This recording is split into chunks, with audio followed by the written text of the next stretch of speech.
Ada yang lebih unik, ngajak bicara orang mati itu. Saya pernah lihat itu di kuburan, dia pegang kertas, orang-orang di sebelahnya nggak ngerti, saya ngerti apa yang dia bilang.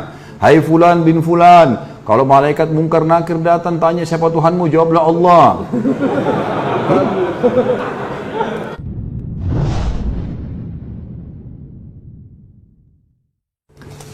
Semoga Ustaz Haris sekeluarga dan kita semua di sini dilindungi Allah dan diberkahi Azza wa Jalla. Amin. Berhubungan dengan tema neraka, ada satu kebiasaan yang bisa menjerumuskan saya pribadi ke neraka karena ketidaktahuan dan tidak cukup ilmu saya. Bagaimana melakukan sesuai sunnah? Karena saya takut asal ikut-ikutan. Kebiasaan tersebut adalah tahlilan atau ngelayat. Tolong jelaskan sedetail-detailnya Ustaz. Berdasarkan pengalaman Ustaz Khalid pribadi, gimana sikap kita yang benar jika mendatangi acara seperti ini dan sikap kita bila mengadakan acara itu, dan bagaimana menolak orang yang akan melakukan pengajian buat si mayit. Terus teman-teman sekalian, tahlil adalah, saya sudah sering jawab ini, dan pertanyaan seperti ini sudah sering diulang-ulangi, selalu diulang-ulangi. Ini yang saya bilang, semestinya tidak usah ditanya lagi. Kalau sudah lihat, bisa lihat di YouTube ya, karena saya lihat pertanyaan seperti ini yang selalu dijadikan sebagai pemicu ya. Ini Ustadz Wahabi nih, larang berzikir. Padahal dia tidak paham apa yang kita jelaskan. Tahlil adalah la ilaha illallah. Bagus tahlil itu. Tahmid, alhamdulillah. Takbir, Allahu Akbar. Zikir adalah ibadah kepada Allah. Bahkan satu-satunya ibadah yang dari dunia sampai ke surga masih dikerjakan hanya zikir. Sholat sudah nggak ada, haji nggak ada, zakat sudah nggak ada di surga. Tapi zikir selalu. Nggak bisa lepas itu. Karena nafas mereka ahli surga, nanti kita belajar di dalam buku kita ini, itu adalah tasbih dan takbir, tahlil. Mereka selalu menyebut, memuji Allah di surga. Jadi ini ibadah tidak pernah luput ini, gitu kan? Kalau teman-teman ikuti ceramah di YouTube, saya juga panjang lebar jelaskan sebagian darinya, penjelasan masalah ini di judul Dahsyatnya Doa. Panjang lebar saya jelaskan masalah itu. Tapi yang jelas teman-teman sekalian, zikir adalah ibadah kepada Allah. Cuman setiap ibadah yang kita kerjakan harus sesuai panduan Nabi Sallallahu Alaihi Wasallam. Begitu. Zikir Nabi kerjakan, iya. Zikir habis sholat, ada zikir pagi sore, gitu kan? Ada zikir yang beliau baca, misal atau doa dibaca pada malam hari, ada dibaca pada saat sujud, pada saat ruku, ada tempat-tempatnya semua. Nabi SAW kalau memandu itu, ada yang ditentukan tempat-tempat, yang ditentukan jumlahnya, gitu kan? Baik, sekarang kita yang ditanya sekarang, bagaimana kalau ada orang mati lalu mengadakan acara zikir? Bagaimana acara ini? Baik, tanya sekarang. Apakah Nabi SAW kalau ada orang mati berzikir di situ? Ada nggak riwayat yang menyebutkan, satu saja riwayat, Nabi SAW pernah ada sahabat Nabi datang, orang mati panggil, ayo sini duduk berzikir, lalu suruh membaca semua zikir. Belum ada satu riwayat pun masalah itu. Jadi kalau kita menjelaskan ini, bukan, oh ini Ustadz larang zikir, salah ini. Jangan begitu pemahamannya. Kita sedang memandu, meletakkan sesuatu pada tempatnya. Batu bata itu kalau ditaruh pada tempatnya, nanti tembok ini bisa rapi begini, ini karena batu batanya rapi. Ya kan gitu. Kalau menonjol jadi jelek. Kalau kita sedang bertakziah, kita fahami dulu pertama sekali definisi takziah. Meringankan beban keluarga mayit. Bukan untuk mayit. Makanya Nabi SAW kalau takziah ada orang mati disuruh bawa makanan. Hai ahli Madinah, bawakan makanan keluarganya Ja'far. Waktu Ja'far mati syahid di perang Mu'tah. Karena mereka tertimpa apa yang tidak menimpa kalian. Hibur mereka, doain. Begitu. Nabi SAW datang juga selama 3 hari. Tapi gak pernah Nabi duduk zikir sama mereka, gak pernah sama sekali. Jadi jangan, oh ini berarti larang zikir, bukan.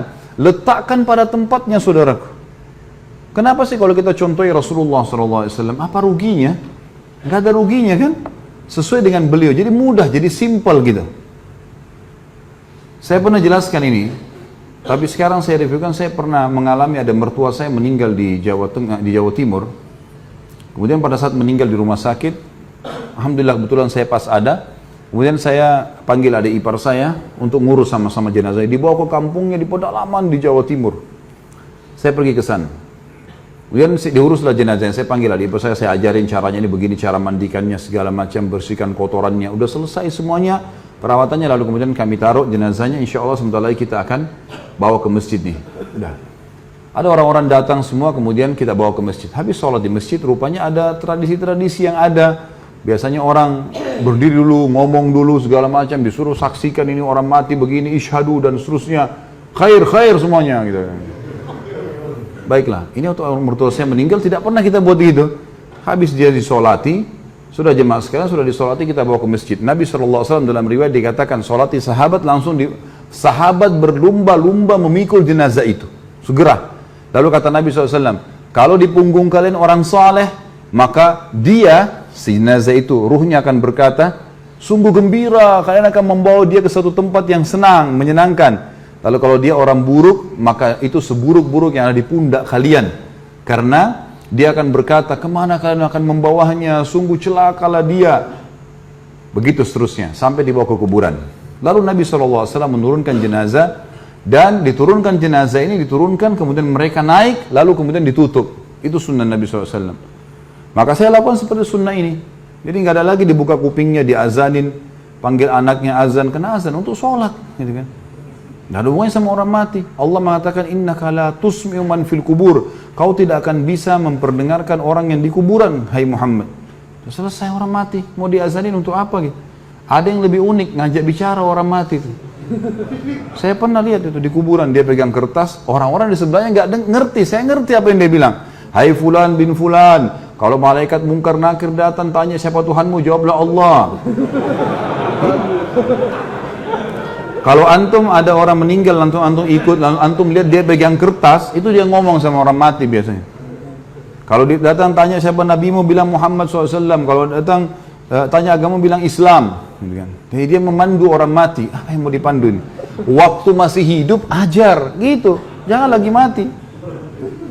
Baiklah, kita turunin jenazah itu, ditutup. Lalu saya naik sama ipar saya, sama satu orang lagi bantu. Setelah kami keluar ditutup. Rupanya saya nggak tahu, di situ ada beberapa teman-teman kiai yang hadir.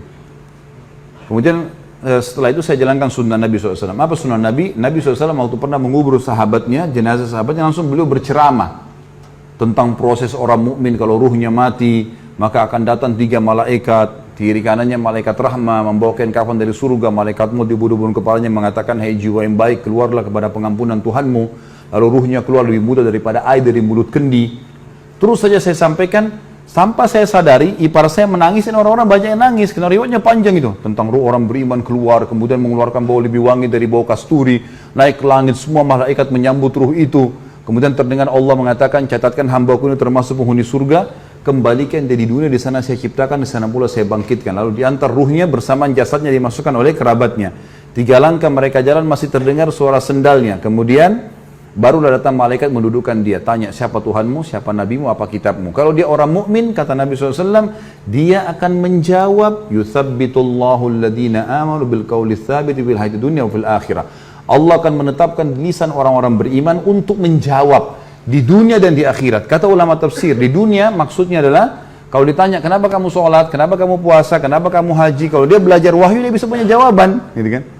Di akhirat maksudnya di kuburan. Kata Ibnu Abbas radhiyallahu anhuma dalam tafsir, ini adalah di kuburan, pertanyaan malaikat di kuburan. Maka dia akan jawab dengan mudah, Tuhanku Allah, Nabiku Muhammad, dikatakan Al-Quran, sudah selesai. Dibukakan baginya pintu neraka. Ini dilihat neraka, dia ketakutan. Lalu kata malaikat, lihat dari apa Allah selamatkan dirimu. Ditutup, dibuka pintu surga, dayang-dayang, permadani, kelebihan segala macam. Lalu kemudian dia malaikat berkata, ini tempat kau sekarang. Maka dia pun mengatakan, ya Allah cepatkan waktu karena aku ingin masuk ke dalam surgaku. Lalu datang di sebelahnya orang yang tampan, wangi, bersih. Dia kagum.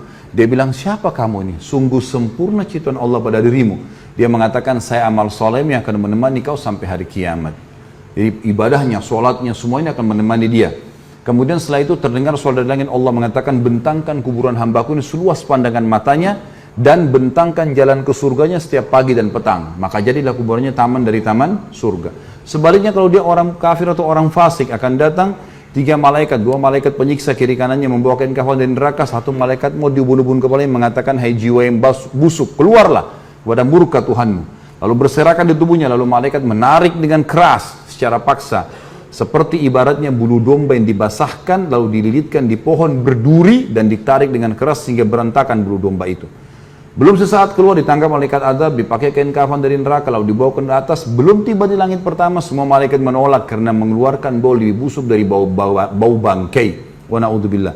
Lalu terdengar suara dari langit, Allah mengatakan, catatkan hambaku ini termasuk penghuni neraka. Kembalikan di dunia, karena saya di sana saya ciptakan, di sana saya akan bangkitkan. Lalu diantarlah bersama dengan jenazahnya diantar oleh kerabatnya.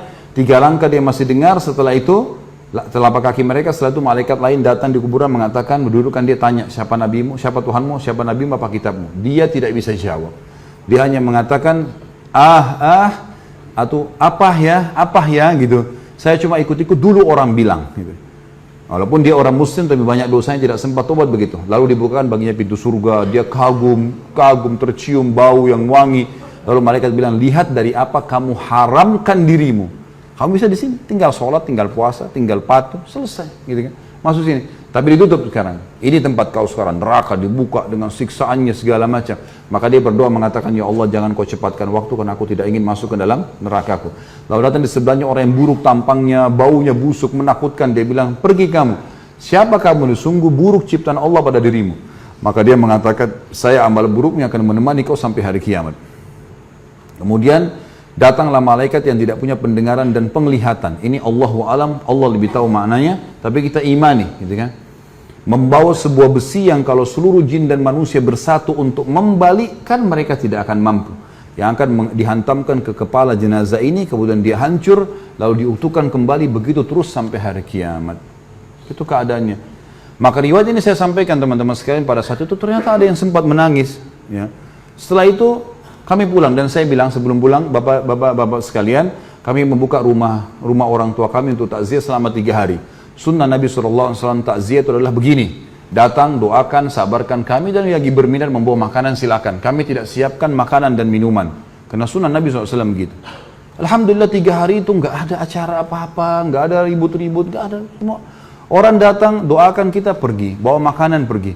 Hanya banyak orang yang datang waktu itu, tokoh-tokoh masyarakat datang terus ngobrol sama saya, banyak yang bertanya masalah hukum. Sebelum saya pulang ke Surabaya, kemudian balik ke Jakarta waktu itu, ada beberapa tetangga, keluarga mertua saya mengatakan, kami selama ini hadapi kematian belum pernah seperti ini. Kami merasa 3 hari ini nggak ada beban. Dan sekarang seperti kami sudah ikhlas melepaskannya. Sebenarnya sunnah Nabi SAW. Tapi teman-teman sekalian, kalau ada orang yang tetap mau melakukan haknya dia, saya tidak larang ya. Jangan bilang Khalid Basalamah larang, sehingga lagi menyesatkan. Tidak. Silakan buat. Yang antum mau buat, silakan. Bebas. Gitu kan. Semua orang bertanggung jawab. Tugas saya menyampaikan saja. Gitu kan. Berada di zona aman, lebih baik daripada zona yang tidak aman. Gitu kan. Walaupun anggap tidak haram, tapi minimal syubhat. Baik, ini sama saja. Lebih baik kita di zona aman. Ada perintah kerjakan, tidak ada tinggalkan. Sebatas itu saja. Allahu a'lam.